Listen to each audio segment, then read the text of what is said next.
সুপ্রিয় শিক্ষার্থী, আজকে আমরা ষষ্ঠ শ্রেণীর বিজ্ঞানের যে প্রথম অধ্যায়, যে বৈজ্ঞানিক পরিমাপ ও প্রক্রিয়া নামে যে প্রথম অধ্যায়টা আছে, আজকে আমরা সে অধ্যায়টি বুঝব।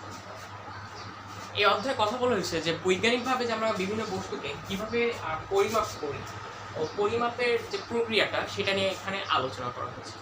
ওকে, তাহলে আসলে আমরা পড়া শুরু করি। তো ফার্স্টে আমরা যে বিষয়টা নিয়ে কথা বলবো, বিজ্ঞান। বিজ্ঞান বিজ্ঞান হচ্ছে এমন একটি জ্ঞান যা মানুষের জীবনকে উন্নতির পথে ধাবিত করে, বা এমন এক বিশেষ জ্ঞান যা মানুষের জীবনে উন্নতি সাধন করে।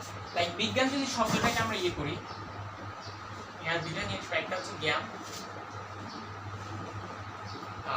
এটা শর্ট ফর্ম আমরা বলতে পারি যে বিজ্ঞানের শর্ট ফর্ম, বিশেষ জ্ঞানের short form one kind of আমরা বলতে পারি বিজ্ঞান জ্ঞান। আর এই বিশেষের এটা নিয়ে তোমার মনে করো তৈরি হলো বিজ্ঞান। আচ্ছা, এক কথায় এটা এমন এক জ্ঞান যে জ্ঞানটা আমাদের জীবনে উন্নতি সাধন করে, আমাদেরকে আধুনিকতার ছোঁয়া দেয়, বা বলতে পারো যে কি স্মার্ট যে একটা লাইফ আমাদেরকে ওরা দিচ্ছে, এটাই হচ্ছে বিজ্ঞান। এছাড়াও তোমার যে কি আমরা যে পদ্ধতিতে গবেষণা পরীক্ষা নিরীক্ষা করি, এগুলো বিজ্ঞানেরই অংশ। আচ্ছা, তো আমরা এখন দেখি বৈজ্ঞানিক প্রক্রিয়ার ধাপ। অর্থাৎ তোমার হচ্ছে যে কি গিয়ে মনে করো এটা বৈজ্ঞানিক প্রক্রিয়ার ধাপ, মানে এখানে কি বুঝতেছে যে তুমি একটা এক্সপেরিমেন্ট বা রিসার্চ যদি করো, ওইটার ধাপটা আসলে। তো প্রথম যে ধাপটা, তোমার আগে একটা প্রবলেম ফাইন্ড আউট করতে হবে। তুমি যদি প্রবলেমই না জানো, তুমি কি নিয়ে রিসার্চ করবে বা তুমি কি নিয়ে এক্সপেরিমেন্ট করবে, তোমার তো আগে প্রবলেমটা বের হইতে হবে। একটা জিনিস থিঙ্ক করে দেখো, আমাদের আশেপাশে বিজ্ঞানের মাধ্যমে যা কিছু সৃষ্টি হয়েছে, এগুলো কিন্তু কোনো না কোনো প্রবলেমের জন্যই ক্রিয়েট হয়েছে। প্রবলেম না থাকলে কিন্তু এগুলো দরকারই ছিল না, মানুষ এগুলো ভাবতেই না, কারণ সমস্যা নেই আমার ভাবা, এটা নিয়ে চিন্তা করা দরকার।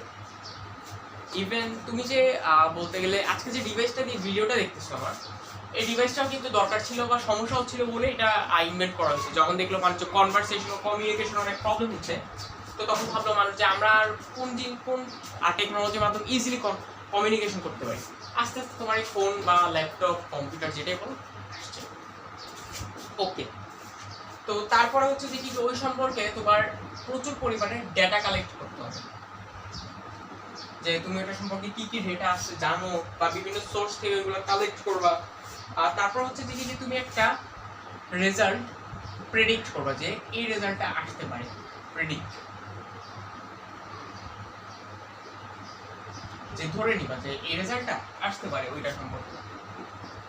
তারপর তোমার এক্সপেরিমেন্টের প্ল্যান করতে হবে বা পরিকল্পনা। এক্সপেরিমেন্ট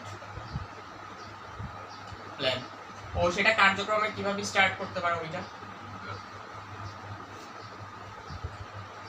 তারপরের ধাপ হচ্ছে যে কি তুমি এটাকে নোটিস করবা ও ডেটা আবার কালেক্ট করবা। এটাকে পর্যবেক্ষণ করে ডেটা কালেক্ট করতে হবে। তুমি ডেটা কালেক্ট করলাম, তারপরে তুমি সেটা বলতে গেলে যে কি অ্যানালাইসিস করবা। ডেটা অ্যানালাইসিস শেষ আমাদের। এখন হচ্ছে রেজাল্টটাকে আমরা অ্যাকসেপ্ট বা তোমার মনে করো যে কি অ্যাভয়েড করবো। হয়তো আমরা এটাকে অ্যাকসেপ্ট করবো, না হয় এটাকে আমরা একদম স্কিপ বা রিমুভ, মানে গ্রহণ করবো না, বর্জন করবো, ত্যাগ করবো। অ্যাভয়েড হয়তো ত্যাগ করবো।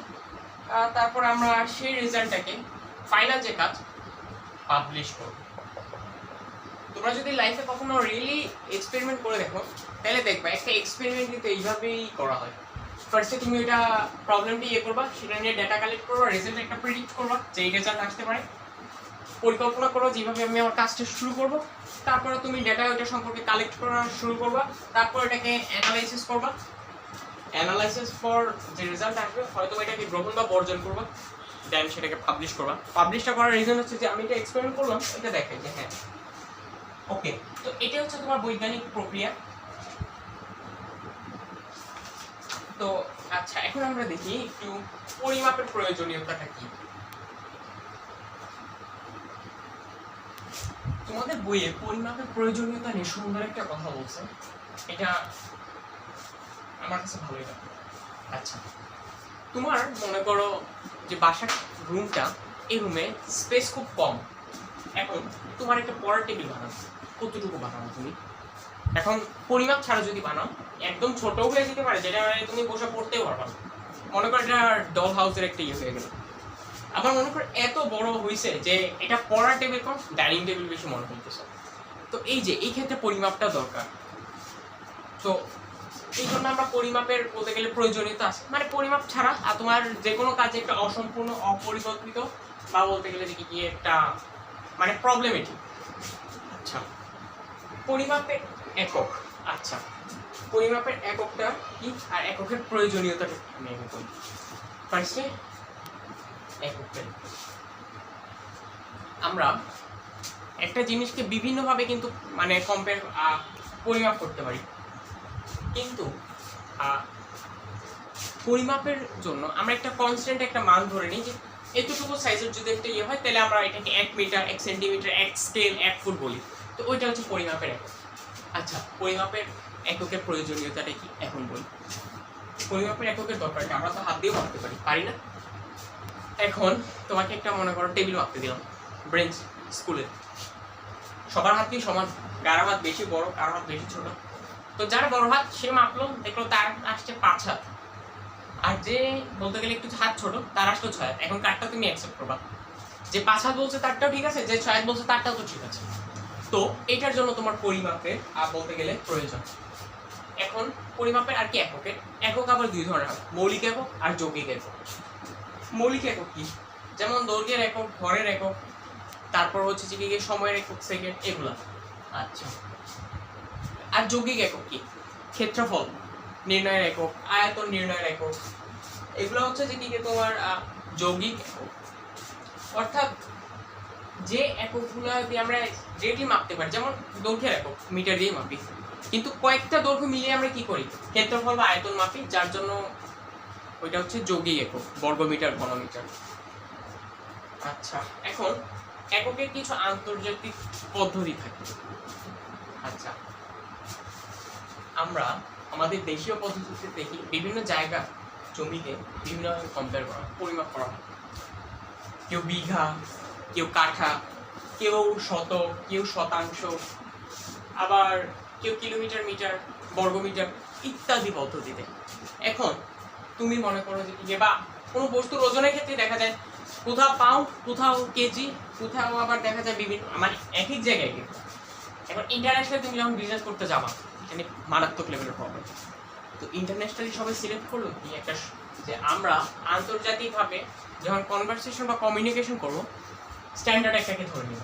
তো তারা 7টা পদ্ধতিকে স্ট্যান্ডার্ড ধরে নিছে, যেটাকে বলে এসআই ইউনিট। এসআই ইউনিট বা সিস্টেম ইন্টারন্যাশনাল, সিস্টেম ইন্টারন্যাশনাল।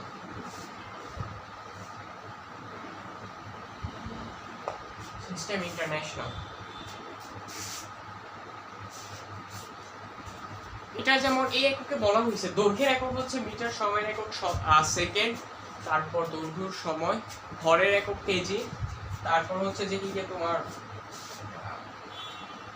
আর কি আছে, বিদ্যুৎ প্রবাহের একক অ্যাম্পিয়ার, আলোর ঔজ্জ্বল্যের একক ক্যান্ডেলা, তারপর পদার্থের পরিমাপের একক হচ্ছে মোল, তারপর তাপমাত্রার একক হচ্ছে কেলভিন।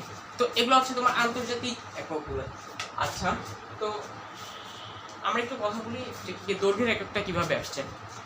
দৈর্ঘ্যের এককটা আসছে যে একবার প্লাটিনাম আর ইরিডিয়াম দিয়ে সব বিজ্ঞানীরা তোমার একটা স্ট্যান্ডার্ড তাপমাত্রায় একটা ইয়ে তৈরি করছিল, দণ্ড। তো ওই দণ্ডটার যে দৈর্ঘ্যটা, ওইটাকে মানুষ 1 মিটার হিসেবে কাউন্ট করা পরবর্তীতে শুরু করে। এটা আরও হিস্ট্রি আছে, বাট তোমাদের বেশি একটা দরকার নেই বলে আমি এত হিস্ট্রি বললাম। আচ্ছা, দৈর্ঘ্যের এককের গুণিতক ও ভগ্নাংশটা আমি একবার। আচ্ছা, তুমি একটা পেন্সিল, তুমি একটা রাস্তা মাপতে কিলোমিটার বা মিটার ইউজ করতে পারো। পেন্সিল মাপতে কি তুমি কিলোমিটার বা মিটার ইউজ করবা না, সেন্টিমিটার বা মিটার ইউজ করবা। তো ওই যে দেখো এখানে তুমি 100 সেন্টিমিটার দিয়ে তোমার 1 মিটার হইতেছে। তো ওই যে আমরা কিন্তু মিটারই কাউন্ট করতেছি, বাট মানে আলাদা আলাদা একটু গুণিতকে। তো ওই যে ওইটাই হচ্ছে যে কি মিটারের একক বা গুণিতক হচ্ছে যে কি কিলোমিটার বা সেন্টিমিটার বা মিলিমিটার। আচ্ছা, এখানে আরো বলছে যে সময়ের একক আছে, তারপর ভরের একক, এগুলো তোমরা পড়ে নিয়ে, এগুলো আশা করি সবাই জানি। কুইন্টাল, মেট্রিক টন, কিলোগ্রাম, বা তোমার হচ্ছে যে কি একদিন সমান কত ঘন্টা, 1 ঘন্টা কতটুকু, এগুলো আমরা সেই ছোট থেকে পড়ে আসতেছি। তো এখানে একটা কথা বলছে যেটা আই থিঙ্ক অনেক গুরুত্বপূর্ণ, যে আমরা কি করি যে যদি একটা কোনো কিছু মাপি, মনে করো একটা কিছু মাপতেছি স্কেল দিয়ে,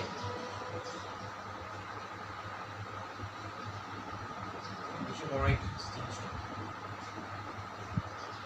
তো আমরা কি করি, মনে করো এটার দৈর্ঘ্য হলো এতটুকু, আমরা এখান থেকে তাকাই বা এখান থেকে তাকাই। তো এখান থেকে তাকাইলে তুমি এক্সাক্ট দৈর্ঘ্যটা পাবা, তোমার এইভাবে লাগাইতে হবে।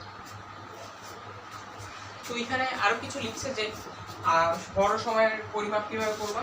এখানে তেমন কিছু গুরুত্বপূর্ণ মানে বোঝানোর মতো নাই। তো তারপর আসি ক্ষেত্রফল, কোনো বস্তুর ক্ষেত্রফল বা তার পরিমাপ কেমন, ক্ষেত্রফল কেমনে নির্ণয় করবে। ক্ষেত্রফল নির্ণয় করবা তোমার ছোট থেকে আমরা সূত্রটা জানি, দৈর্ঘ্যের সাথে প্রস্থ গুণ দিয়ে। আর এটার ইয়ে হবে কি বর্গ একক, মানে কিলোমিটার, মিটার, সেন্টিমিটার, এগুলো যেটা থাকবে দৈর্ঘ্য প্রস্থ ওইটা হবে। আর আয়তনের ক্ষেত্রে সেম কাজই করবা, সাথে উচ্চতা গুণ করে দিবা, উচ্চতা। আর এখানে হবে, এখানে বর্গ একক না, এখানে হবে ঘন একক। আচ্ছা, একটা কথা মনে পড়ে, একটু না আমরা দেখলাম যে দৈর্ঘ্য গুণ প্রস্থ ইকুয়াল ক্ষেত্রফল। তো আমরা একসাথে দৈর্ঘ্য প্রস্থ না লিখে ক্ষেত্রফলও তো লিখতে পারি।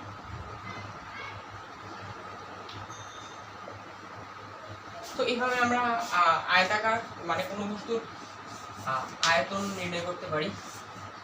আচ্ছা, আমরা তরল পদার্থের আয়তন কিভাবে নির্ণয় করি। তরল পদার্থের আয়তন তো মূলত নির্ণয় করা হয় লিটারের মাধ্যমে, বা বলতে গেলে লিটার মাধ্যমে, পরিমাণ নির্ণয় না, লিটার মাধ্যমে।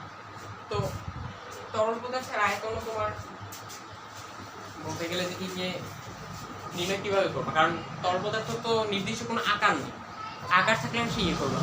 তো এটার যে পাত্রে রাখা হবে ওইটার যদি আমরা আয়তন নির্ণয় করি তাইলেই হয়ে যাবে। তো আজকের ক্লাস এতটুকুই থাক। তোমাদের যদি এখানে কোনো কিছু এমন হয় যে বুঝো নাই, বা তোমরা এখন বাসায় এমসিকিউ এসকিউ করবা, যদি কোনোটা প্রবলেম হয় আমাকে জানাবা। সকলকে ধন্যবাদ জানিয়ে আজকে এখানে আমি শেষ করছি।